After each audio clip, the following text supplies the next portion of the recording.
Hey Squadron, Alchemedes here. I am sitting in the broom cupboard, looking at the wall, and wondering what has gone wrong with my life. No, I'm only playing. I hope everybody's well and not going mental due to this weird time. Just to introduce this thing, we thought we would try and interview some surfers in 2021, do like a bit of an irregular podcast. This is the first time of us trying to do this sort of thing, so it might be a bit shit, but it's definitely interesting because it's with big wave surfer Andrew Cotton.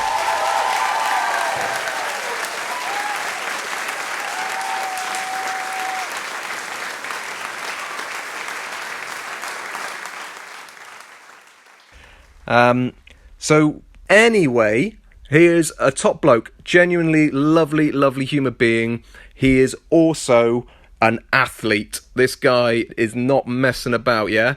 He agreed to do this interview for us, which is great, and it was 4 days after he'd ridden this monster wave at Nazaré. If you want to check that out, go to andrewcotton.co.uk, and I think the tab is Big Wave Surfing, and you can see all the details around it. Wanted to talk to him about it, wanted to talk to him about fear, wanted to understand that side of things, and just have a bit of a chat, really. So we're going to reach out and try and interview lots of different surfers. The plan being is that on a Thursday or Friday, we're going to crack open a couple of beers and just try and have a bit of an informal chat. So that's what we're doing in 2021. So this is the first of hopefully many. Hope you enjoy. Bye! Can you hear me? I can hear you now. Yeah, there we That's go. perfect. Perfect. Right. What is it? What are we doing? Right, sorry, mate. So thank you for doing this. Yeah, sorry, I've obviously led you on a goose chase here. Sorry, I thought I'd be like through check-in and it was delayed and there's queues and then also there's always more, takes longer than that. So Yeah, it's the way it is, sorry. isn't it, though, isn't it, I guess? Well, you're heading to the Azores, is that right?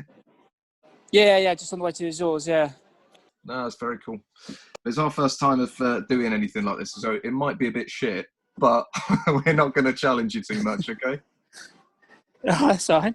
So the concept behind this thing is basically I want to do like an article for like aging surfers, and the concept behind it is that it's about fear, and sort of like how we as sort of surfers, maybe not you, but we as sort of surfers sort of duck that fear, duck waves sometimes and things along those sort of lines, which is natural and healthy. Right, yeah, Sort of like just getting a bit of your sort of perspective on that, really, in the sense of right. doing what you do, which is obviously riding some mountains.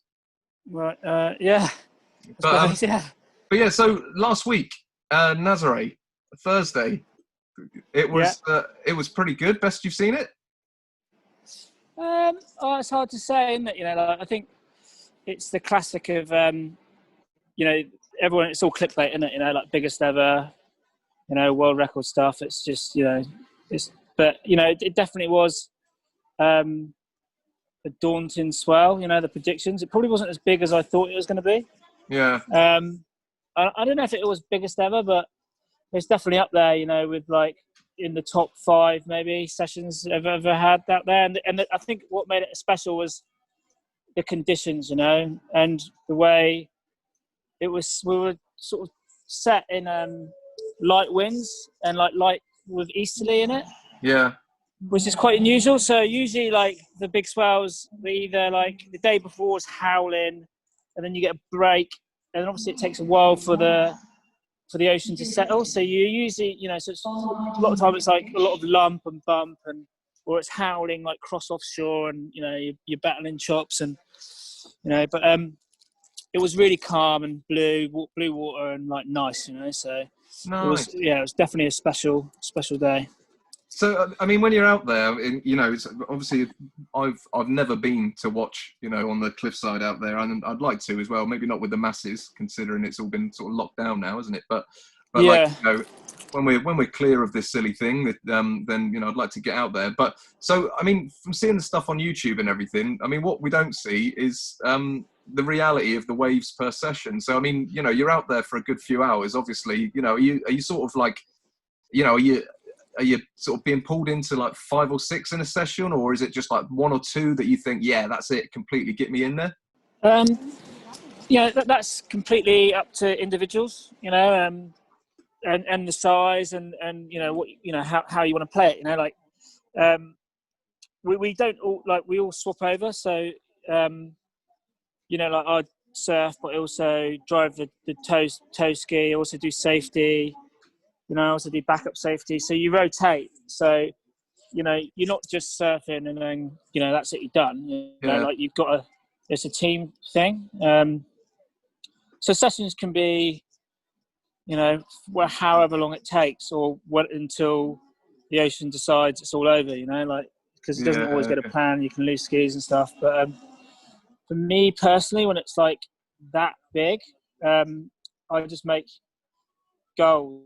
I have a sort of wave that I'll visualize and want, and I'll happily wait until I get it. So yeah, I don't necessarily want I don't want like 20 waves. I just want that one wave. yeah, So that's how I play it. But when it's a bit smaller, then it's different. Like you hunt around and you'll get the insiders, and so every system is different. And it depends on the size. And the trouble is that with a day like last week, like someone's going to get the biggest wave ever, or has the chance of getting the biggest wave ever. So if you go for like a medium, in between set, and then you flip the ski, or you get hurt, or you lose your board, the session's done. yeah, And so you've got to be tactical about it as well. So you kind of like, that's the thing, like there's huge risk. There's massive rewards, but there's also huge risk as well. So of course. it is being smart about that. Yeah, I mean, with the whole ski thing, do you guys like have like mini competitions of like trying to who can whip their surfer in the sharpest and all that sort of thing? Does that sort of go on? Is there like a little who's the best jet ski rider sort of competition going on? Not to my knowledge, no. First, to be 100% honest, like driving the ski out in Nazaré is probably way harder than surfing. Yeah, right. It's next level, and it's way more dangerous, and it's sort of like that's where the skill is. It's like the surfing bit's easy, you just go straight, or but it's driving the ski, picking waves, doing safety, doing rescue. Like that's way riskier, way scarier. Way more skills. And that's just the part that no one sees. Like.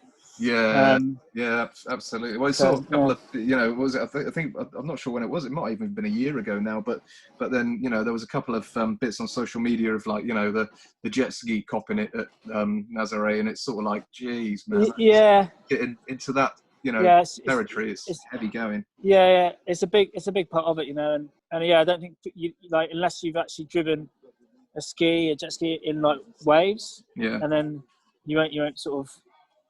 You can't really get your head around it, and then you take it. It's bizarre, but it's good. It's rewarding. Like I've had probably actually my best buzz, or my best feeling was a couple of rescues I did, and driving the ski over that whole swell. Probably more than the surfing, to be honest. Yeah. No, I bet. But I mean, you've got so when you were out at Nazaré, you obviously hang out with McNamara. Quite a bit. I mean, what's he like? He seems like a really down to earth guy, but is he? He's a veteran, isn't he? I mean, is he a monster? Is he like if anybody doesn't abide by the safety? Yeah, come on, let's have the gossip on Mac. Yeah, on Big Mac. Yeah. No, he's I've known Garrett for a long time. He's unique. As in like how he approaches life, and definitely how he approaches waves. And I've learned a lot from that. He's the sort of guy that he enjoys going over the falls on a 50-footer. He loves that stuff. And you've got to be careful what you say to him, as in what you want, because if you sort of if he's driving you and you sort of give half impression that you want a wave, you know, he'll put you in on probably like one of the bigger waves and probably the deep, you know, probably deeper than you want to go as well. So you have to sort of like you know, be really clear what you want. And but yeah, for you know, like he's, you know, considering, I think, what was he, like 53, I think now. Yeah, it must be. Yeah. You know, like, and he's had some horrific injuries, and some of his rehabs have been long, and I think, like, even at one point, well, after he shattered his shoulder, like, when did he do that? Like 5 years ago. Like, I think the surgeons after the operation sort of said, "Oh, right, you know, you're never going to surf again." You know, like, but he, you know, he again, it just proved that if you really, really want to do something, like, you can do it, and it doesn't, you know, age isn't a limit. Yeah, man. Like, He is I think inspiring. Yeah, for sure. I think we all make excuses, you know. Oh, you know, I can't do that. I'm too old, or it's, you know, I shouldn't be doing that at my age, or. But he sort of turns that on its head, really. And there's a few of the older guys, actually. Like, even if you think about it, like Carlos Burley, like, he must be in his mid-50s. Yeah. He was out there charging, driving the ski. You know, I think it's passion. You know, if you're passionate and you love something, then it gives you something to keep fit for, and just, you know, to make goals around, really. Yeah, absolutely. So I'll get back to the sort of premise of the article is, you know, based on, you know, sort of, it's about fear, you know, and on that side in surfing, you know, in the sense of, like, we're all culpable of ducking what could have been the ride of our lives, you know, due to a sort of flight over fight response, you know. So I mean, how do you, you know, the obviously the ridiculous size waves that you're hunting down, I mean, how do you bypass that? How do you, you know, bypass those sort of built-in urges? I don't think you bypass it. I think you see it for what it is, and you have to understand your reaction to fear. And by avoiding, like, I have obviously fear, anxiety, you know, like, you have all those things. I think you'd be a complete psycho if you didn't, or like there'd be something wrong. So it's good to see that and understand it, but then also, like, not let it get in the way of something you really want to do. And you know, like every surfer, it doesn't matter where you're surfing, like, you know, it doesn't matter the size of the wave. Like, say it's 2 foot, 4 foot, 6 foot, whatever. You can let fear, you know, stop your best moments in surfing, you know, like, and you know, why is that? You know, it's just, like, gets the better of you, and you like pull back, or don't paddle, or decide just to play it safe, and I found that challenging that, and, like, realizing and seeing that fear and using it more as excitement, is always benefited, and I've always had a good outcome. And when you don't have a good outcome, then you just have to learn to enjoy the wipeouts, you know. And if you can learn to enjoy the worst moments in surfing, then you open up a whole world of possibilities of experiencing the best, you know. And I think that's the key thing, because it gets in the way, you know, like, that fear is stopping you from doing so much, you know, like, but you challenge that and you enjoy the worst moments, then the door opens to, like, what's possible, you know. And that could be, you know, taking off on set waves at, you know, 4 foot Bantam, or it could be, you know, paddling into, you know, 6 foot Croyd, or it could be, you know, charging 20 foot Nazaré. It doesn't matter, you know, like, because everyone has their own individual boundaries, and they always change, you know, like, through the years, mine's always changed. You know, it has been, you know, the boundaries at Saunton and Croyd, and, you know, and I've travelled abroad, and then, you know, now at the minute it's Nazaré, you know. So, but yeah, they're always changing, but it's always good to challenge them. Yeah, good on. Yeah, no, I mean, are you doing sort of anything, you know, when you're in your training? Obviously, your training is massive all throughout the year, but, like, when you're doing your training, you're doing sort of the breathing stuff. I mean, you know, you're doing sort of breath holds and things along those sort of lines. I mean, they're quite relaxing. Have you come across, like, you know, have you heard of the Wim Hof method? Yeah. That's all, like, you know, you're just using breath to optimize your potential, you know. Like, and so are you practicing the Wim stuff Hof, like yeah, I'm quite into sort of breathing techniques, and, you know, the Wim Hof I find is really good for me, like, breath hold to it's almost I use it as meditation or to Yeah, relax or yeah, for get sure. to sleep. Yeah. I wouldn't recommend doing anything like that before you surf, but Okay. you're more prone to passing out if you do stuff like that. Yeah. Hyperventilating, you don't want to do that. Yeah, right. But you can use breathing techniques to lower your heart rate. You know, get in the zone, stay calm. You know, again, it's your mind can take your body, and your reaction then can raise heart rate. You know, increase your breathing. So if you can figure all that sort of stuff out, and there's certain, like, I always use like a 3-10 breath, you know, and nasal breathing is really key as well, like calming. Mm-hmm. Breathe through your nose, 3 seconds in, 10 seconds out. Mm-hmm. Like, it's a super relaxing, calming breath. You know, so you can prepare the body, you know, which in turn prepares the mind, you know, and it isn't, although it's like, obviously, and it's like, you know, it might be classed as an adrenaline sport, you know, it's really the decisions and the where your head's at isn't really adrenalized. You know, you're making key, you know, life or death, pretty much, decisions in milliseconds. So you don't want to be too adrenalized. You want to be quite calm and level. Yeah, of course. You know, and I have surf with guys that are quite adrenalized, and it can be quite hectic. You know, like they drive the ski too fast, and make bad decisions. You know, they go on bad waves. You know, they risk everything, and that in turn risks everyone else. And you want to be making like good decisions, calm decisions, but almost like it is going super fast, but you're almost making these decisions in slow motion, you know, and you're not going to get that with a high heart rate and loads of adrenaline. You know, you've got to get that with like a clear head, steady heart rate. Yeah. So and breathing can get you in those zones. You know? I mean, you know, when breathing fails, you know, what's your sort of après surf tipple? Is it something to calm the rush, or is it something to aid the recovery? You know, what do you mean? You get out and be What like, do you mean? you know what? I'm just gonna have a whiskey. No, not really. No, it's like now it's more about you know, like maybe when I was in my 20s and 30s, it's good to have a drink afterwards. But nowadays, it's more like I need to recover. I need to think about the next while. Really, unfortunately, those days are gone. Maybe they'll come back. Summer. Yeah. No, fair play.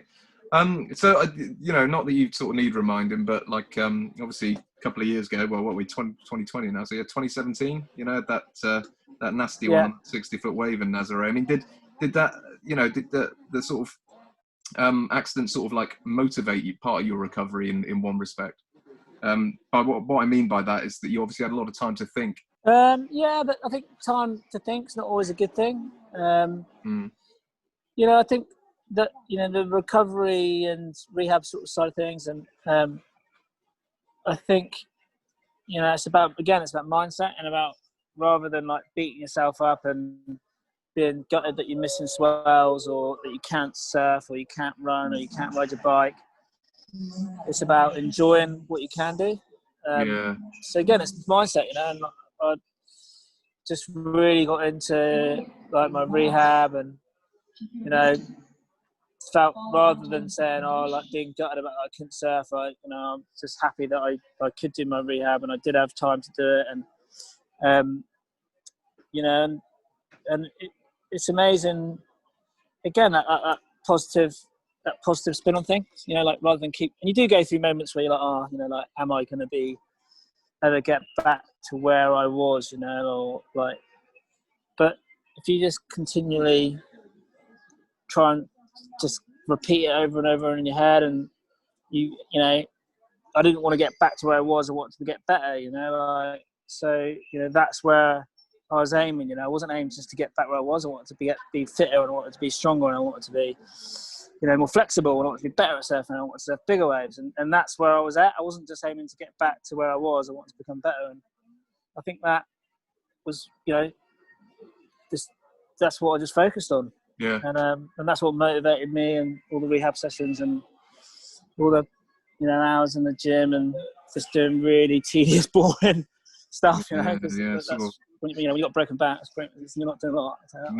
No, for sure. Yeah, I mean, for so I mean, would that sort of be an add-on to your sort of advice that you'd give to like our squadron, if they had a sort of scary spill, is to really sort of like concentrate on getting past it, I guess.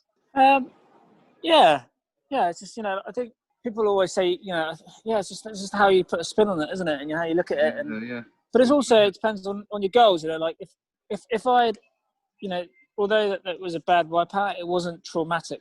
I never thought I was going to drown or die. It was just an injury. It was just a wipeout, and I had loads of them. And so, but I think maybe if I had a traumatic, if I did think I was going to drown, then it might be a different scenario. But for me, it wasn't. It was fine. So yeah, I'd always just get back on the horse and and go hard. I don't know. No, absolutely. I think you think you're bang on. Really, that's the thing that we've sort of discussed in here a few times. Is a case of like we've all been caught out, and some ridiculous sort of ones on that side. But it's as you say, it's sort of like just dusting yourself off and saying, right, come on, let's go again. Yeah. It's and taking it steady if you need to. There's no hurry, is there? Cool. Well, listen, I've taken way too much of your time already, so I'm going to leave with one final question, if that's all right with you, mate, and a bit unrelated. Yeah. But with regards to, Nazaré, I mean, is that likely the sort of best opportunity for the biggest wave surfed, or are there rumours of like some other spot somewhere that just might work given the perfect storm? Have you got your eyes on somewhere else?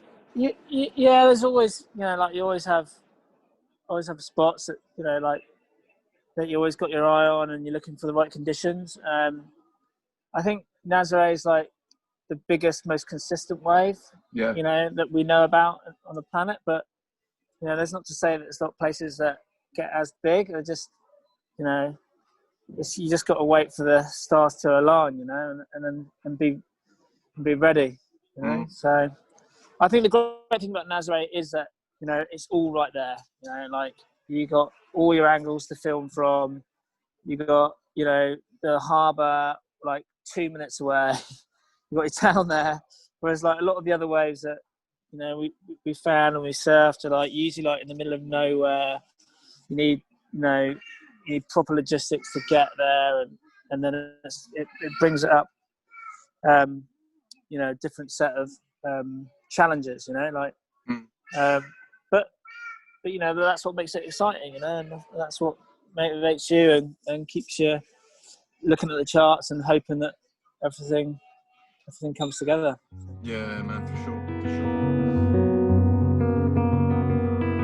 Well, listen, thank you so much for your time, Cotty. You're a super No worries. You're a legend. Thank you. Sorry I was so late. No, not at all.